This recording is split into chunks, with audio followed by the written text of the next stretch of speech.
Julia Barreto humagulgol matapos malaman ang relasyon nina Gerald Anderson at Gigi Delana.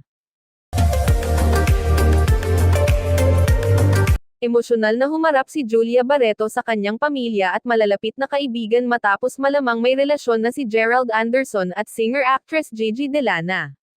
Ayon sa isang malapit na source, hindi napigilan ni Julia ang mapahagulgol nang makumpirma ang balitang hindi lamang magkasintahan ang dalawa, kundi ikinasal pa sa isang secret wedding.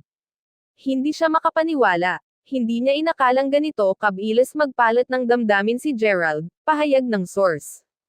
Ayon pa sa ulat, sobrang nasaktan si Julia dahil naniniwala siyang may pag-asa pa silang mag-ayos ni Gerald, lalo't hindi pa matagal ang kanilang hiwalayan.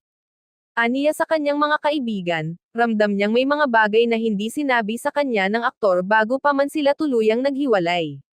Para siyang niloko at tinalikuran ng walang sapat na paliwanag, dagdag pa ng source.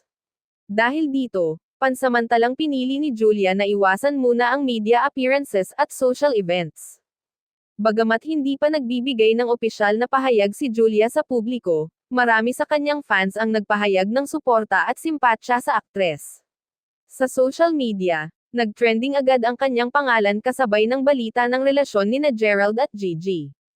Marami ang nagsabing hindi deserve ni Julia ang ganitong sakit, lalo't tahimik siyang nanahimik at piniling hindi ibulgar ang tunay na dahilan ng kanilang hiwalayan noon. Samantala, ilang netizens ang nagpuna rin sa timing ng relasyon nina Gerald at Gigi, na umano'y masyadong mabilis at tila overlapang sa huling yugto ng relasyon ng aktor kay Julia.